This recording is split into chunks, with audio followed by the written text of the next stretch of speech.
Between 2015 and 2018, violent crimes recorded by Ipswich police rose significantly. Friday and Saturday nights are the worst for alcohol-related trouble. Felix Avery is a new recruit. He's only been in the Suffolk Constabulary for under a year.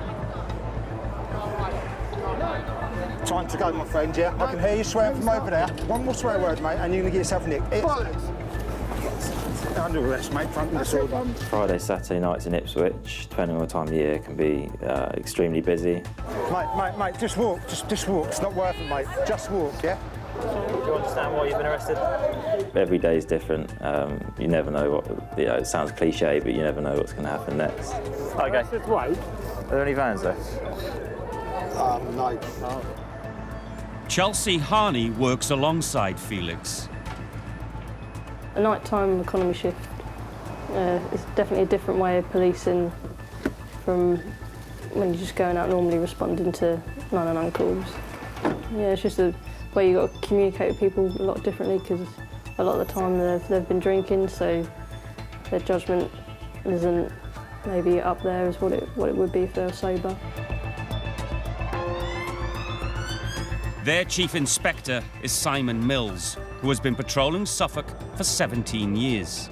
In terms of the nighttime economy itself, Ipswich is still an affluent town within the country.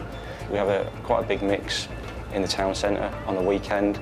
It's very different to what it was sort of 10, 15 years ago. It's perhaps not as busy throughout the week, and a lot of people then come out on a weekend to spend their money. Yo, what's going on, my G?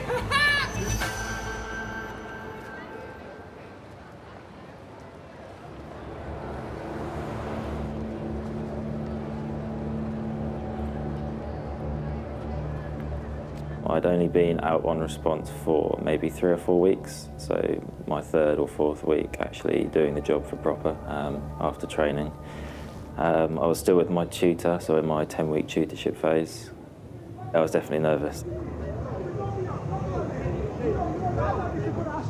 Me and a colleague went into the town centre to sort of help bolster the numbers there.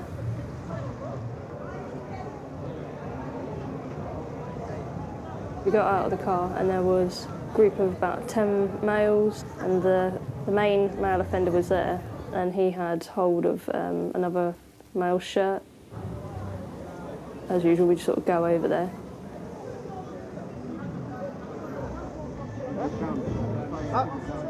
Just tried to split them two up. Fuck you! Don't help! You know what, don't help? Not being funny. Tell these lot to fuck off. Reese. He was very aggressive. He had his fists clenched. He was tussling about. He wasn't afraid to throw the officers about and make his presence known to everyone that was there. I just tried to grab his hand and take it off the guy. He then got a bit angry at me.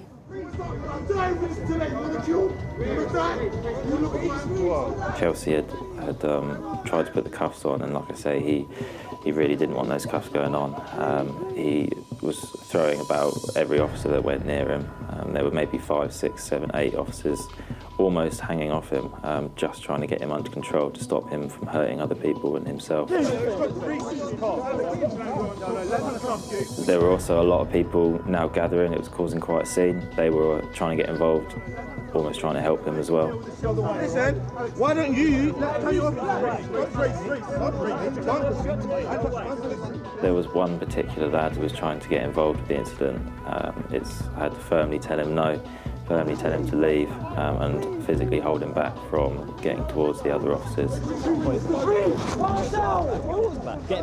I heard on the radio there was a request for assistance in the town centre following a fight that had taken place outside of one of the bars. He was directing his anger at me. She's got a private issue. Reese, has he touched anyone? Has he done And then he swung his fist at my other colleague, trying to hit him. Right, yeah? Right.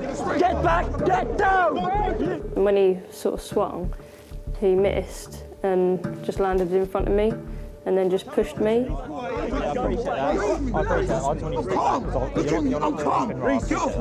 We pulled our vehicle over and then we heard some shouting from behind us. So we exited our vehicle, headed over there. He's grabbed my hand and the cuffs that I had. I was a bit scared to sort of let them go in case he used them to maybe hurt other people or hurt us with them.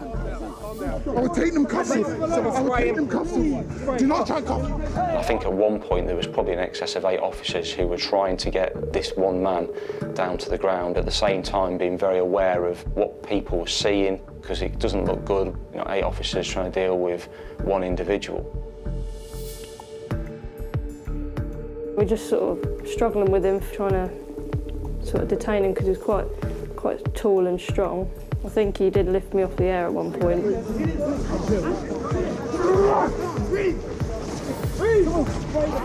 Because of the sheer size of him, officers were struggling to get any form of control of him.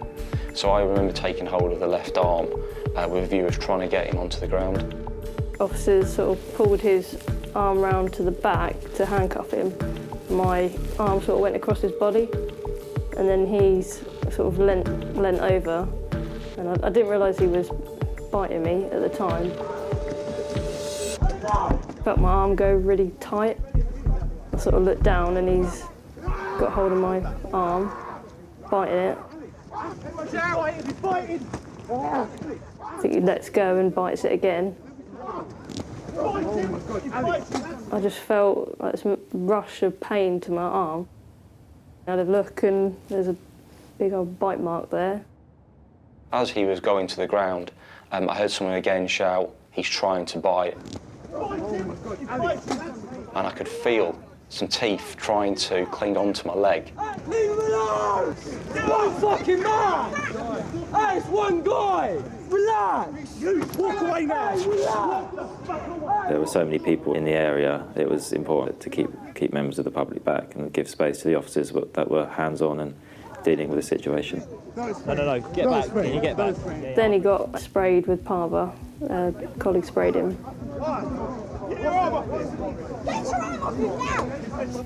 And put handcuffs on.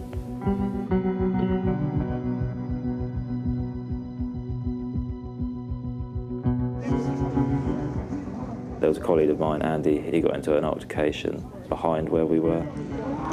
Watch yourself, Andy. He unfortunately got trapped underneath a member of the public who had then started punching him and trying to grab his face and hit him in the face. And unfortunately, we were all too focused on the first male, so I hadn't noticed that was going on in the background as well.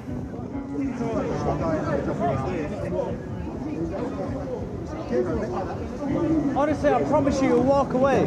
He'll walk away, I promise you. Have a punched me, bit me and headbutted me, he ain't going nowhere. He bit you? Yes.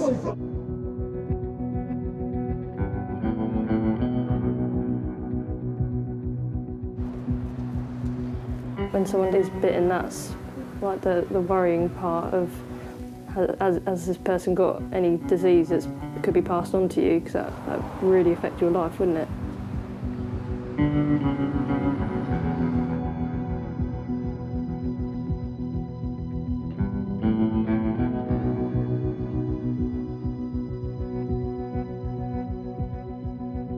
The first time you are assaulted, it brings a real realisation actually what this job entails, and the fact that, if it happens so early on in your career, how many times will you face that? In 2018, the Crime Survey for England and Wales estimated that more than half of violent incidents occur in the evening or during the night.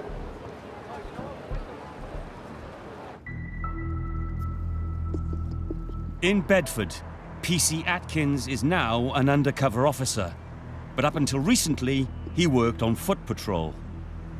Bedford's lovely. If you go down by the river, there's a lot of history, a lot of lovely buildings. It's a lively town centre with a busy high street. Over night time, it can change with some of the people that are coming out. They start drinking, using drugs. So the whole sort of nice, friendly family atmosphere can change. PC Hayley Hunter has patrolled the town for the past 10 years. Normally my day job is community cohesion officer. So I will go out and meet community members. It does involve drinking cups of tea and eating samosas every now and then, but someone's got to do it. On the flip side, I still like to keep my toe in the water and do the odd overtime shift. We don't have a dedicated team to deal with the nighttime economy. It's policed with officers that are generally on overtime. Policing at night time's got its own problems. Bedford High Street, you've got lots of pubs in the same area, a couple of nightclubs. You're dealing with drunk people, you're dealing with homeless people, you're dealing with people on drugs. You can see the night progressing, so as you get a little bit later on, more people are coming out, more people have had more to drink, so then you'll start picking up kind of some antisocial behaviour.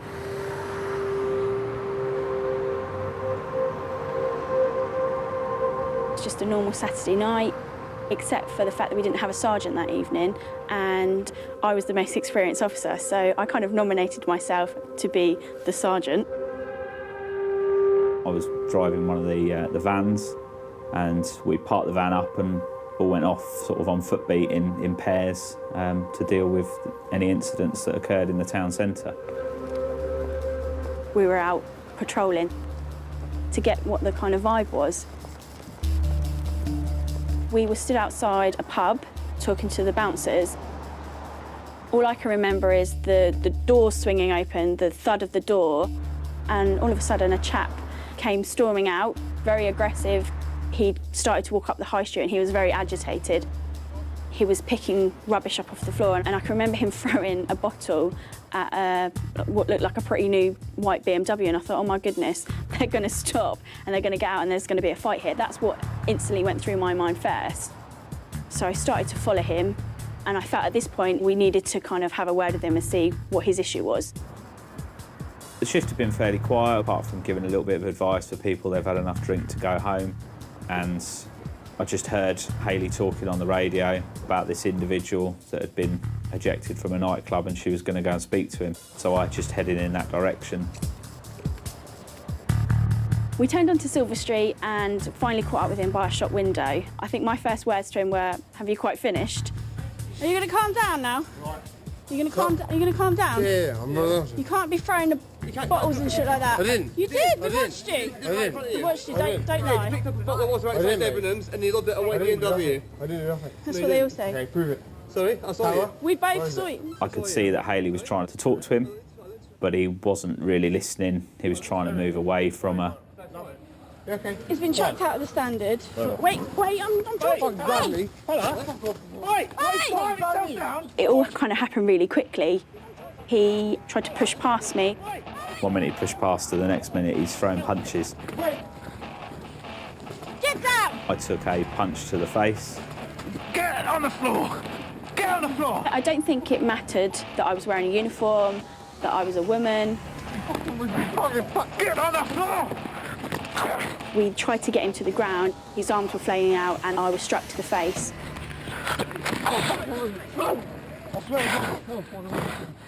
You have to get control of the person, because if he's assaulted me, who else is he going to assault? Stop it! Stop it! What's that? I heard the clatter of the metal on the floor. A knife falls out. My instant thing is, where is it and what type of knife is it? You know, is it going to cause us problems? If we don't get control of them, is he going to pick the knife up? Is he going to use it against us? One knife fell out. You don't know, he could have had another one in his pocket. We hadn't searched him at that point.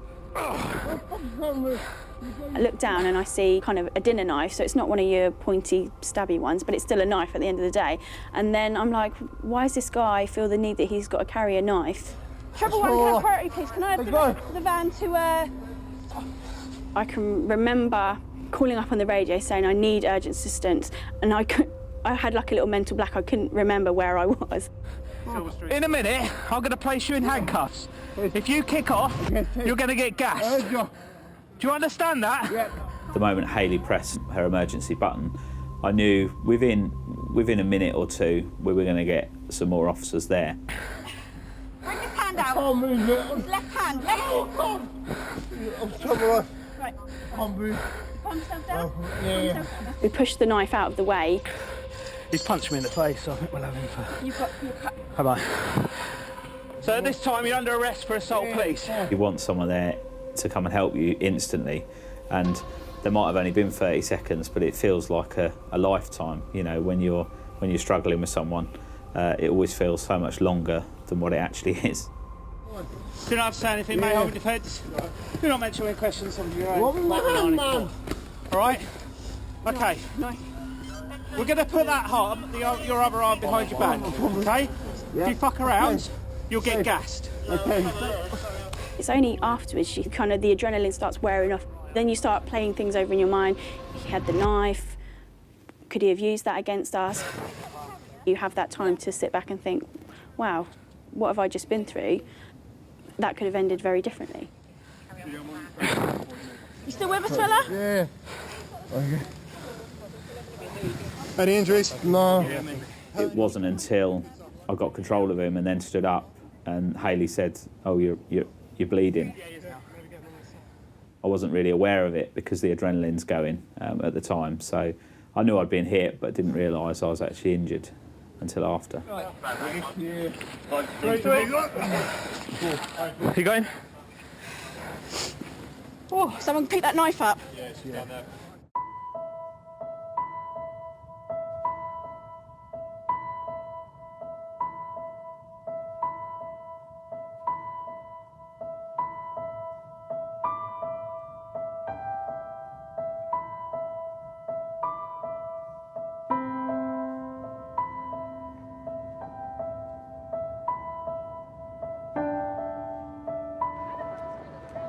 I know being a police officer is dangerous, and sometimes you're going to be put into situations that you are going to get injured. I know that, and I knew exactly what I was putting myself in for when I joined the police. But I think when it happens, it does make you reassess, is this the job for me? I need to go home to my family at the end of the day. For me, it's the punishment that the offender gets that it sort of gets to you, makes you think, is it worth it? The compensation of £75, you know, it's nothing really. You know, it's not about the money as a police officer. It's about justice and making sure that they're not going to do it again. And I think getting charged with an assault on a police officer and having a little fine is probably not going to put them off doing it again.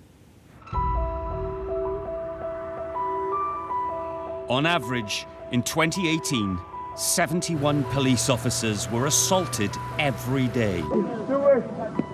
Some people don't seem to have respect for either the uniform or the law. People are more challenging and questioning of both society and of authorities, and that's a good thing. However, there comes a point when police officers who are exercising their powers and the law, they need to be respected for what they're doing. Hospital admissions, primarily related to alcohol, are 15% higher today than they were 10 years ago. The behaviour of some people when they are drinking alcohol has changed significantly for the worse. They are not seeing enough police officers visibly able to intervene with them early and correct some of their behaviours early in the evening so that they can actually know what the boundaries are. Graham Dyson joined West Yorkshire Police nearly 30 years ago. He worked his way up from a special constable, and now he's an inspector. I joined the police force in 1990. Before joining, I had this teenager sort of view on watching programmes like The Sweeney, Hill Street Blues, things like that, where the good guys were chased after the bad guys and the good guys always won, or sometimes they won anyway. To me, there's nothing better than actually getting out there on the streets with the officers and working with them. Sharon Firth works in the Police Contact Centre and has been a dispatcher for 17 years. Previously, I had been a police officer when I was very young, and I left after 7 years to have a family. I have seen boys social decline, which is probably a good thing because I know what they're going through when they're out there and how much backup they do need. And I also feel for them because I know what it's like to be dealing with people who are not particularly nice. Like any other city, we get people who hang around being antisocial, drinking heavily, and you get to know them. But it is all about that engagement with the community, working with them and solving problems as a partnership, because that's the best way that we can do it. Come on, fella. So. You stand up with us. Ready, Up, steady. 2, 3. Right, hold on to us. We're going to lift him on our stepping. You sit back. Okay, sir. Marvellous. We get a variety of crime incidents where people are being violent to each other. We get public disorder in the city centre. But also we get the other historically normal crime. I'm talking about burglary, theft from vehicle, theft of vehicles. Stay where you are! Stay where you are! Come on! Come on, feet! Come on, feet! Come on, feet! Get the fuck off!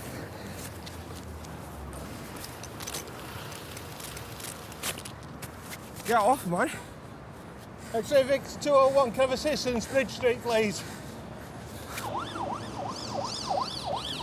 Working in the city centre is one of the best jobs I've ever had, but it's a risky profession, and when you are out there you can get hurt. It is a very, very hard job for them, and I was there in the 80s, but it wasn't anything like this. It wasn't job to job to job, it was a lot easier.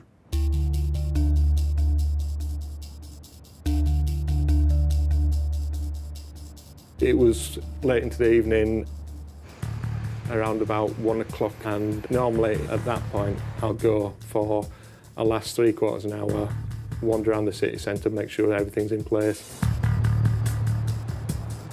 I'd just come out of the office and there was 5 or 6 people walking along the road together, and I could see and hear the man and woman shouting at each other, and they were face to face with each other, and you could see gestures being made, so I knew that they were having an argument. I thought it's going to be some sort of domestic incident, but I need to know what's going on and making sure that this doesn't escalate where somebody's going to get hurt. Come here. Yeah. Just come here a second. Hey, what? Wow. I thought, right, I'm on my own. I need to resolve what's going on here, but I don't want to become a target, so I decided that I'd ask them to go and stand in the doorway with me of a shop that was just across the road. Come over here. Hi, pack it in. Sorry, mate. What's your name? How old are you? 16. The girl was saying to me that nothing going on, they'd just had a little bit of an argument. Well, why just film me? Where's my girlfriend? Why just film me? Chill out. Right. They'd had a few to drink, so it was that sort of, oh, don't want anything to do with you. What's your name? I'm honestly on a taxi to go home, so... Yeah, fine. Yeah. So where you been drinking alcohol? Just here. Just around Well, town. I went to a mate's house with all these, like, we've ended up in town a bit. Honestly, but can we get to a taxi? Listen, if Control down stereo 102. He then called to the control room to check the 2 youths out. As soon as I started checking the mail out, he became more and more agitated as they were asking him questions, asking him his name, asking his address. Where do you live, fella? Me, I live here. Right, where? His demeanour towards me said he has had some involvement with police before. It was just something about him. What address? I'm not obliged to give me an address. Yes, you are. 17. The youths' names that they gave didn't seem to match with anything, but then one of them gave an address, and the address pointed to a wanted person at that address. Then at that point I thought, he's giving me false details. What's your right name? He started getting really edgy. The girl started moving away as well, and I thought, she obviously realises that I'm not happy about who he is. Right name now, because you're shown as wanted. For what? What's your right name, fella? Don't. And that's when he's lashed out. I was really frightened because you're under attack then. It'd gone from edgy to exploding within a second.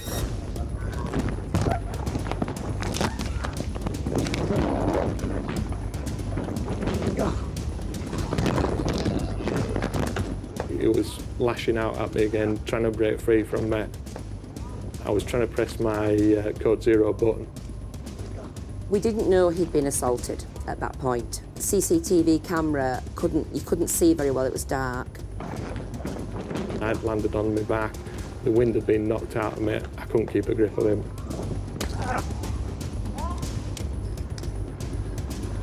I tried to pull him back, but there's no way I could have kept hold of him, so then he was running down the road. See, out of World War II, he's got away chasing down towards Broadway. Graham knows his job. We know that he wouldn't lightly ask for assistance. He's a young man. I'm, shall I say, around 50, and I thought I'm not going to be able to keep up with him on foot, but I can certainly keep up with him with the cameras and directing other officers in. When he said that the youth had made off from him, they'd run away, then we obviously got units from all areas of Bradford to go and assist in the search. They tracked him out of the city. Because we knew where Graham was, we knew who he was dealing with. We know Bradford City very well, both me and my colleagues, so we know all the nooks and crannies that they can possibly go to. Followed him through a car park. Some other officers went to the other side of that, and he came out there, and the officers detained him and arrested him.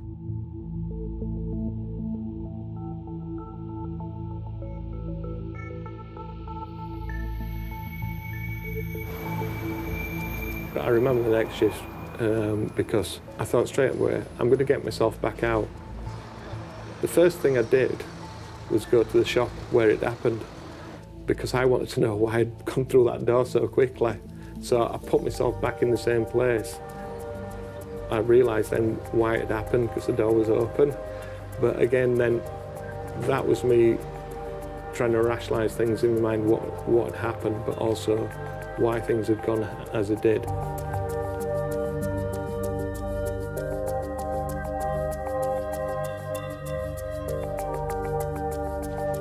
I know he was found guilty, and I want him to know that what he's done is wrong, but I don't take it personally.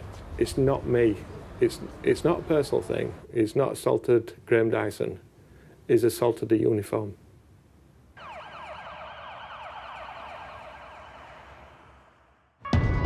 Today, told for the first time. In North London, a fake 999 call lures 4 officers into a knifeman's trap. I remember screaming, and all I could hear was just my own screaming. I thought I died. In Sussex, 2 officers are knocked to the floor by a man ejected from a pub. I remember turning to my right and seeing a man with long hair. And that's the last I remember. And in northeast London, a lone officer is stabbed after confronting a street mugger. And from nowhere, I felt something going to my arm. And then as I've turned around, he's tried to go again towards the face and neck.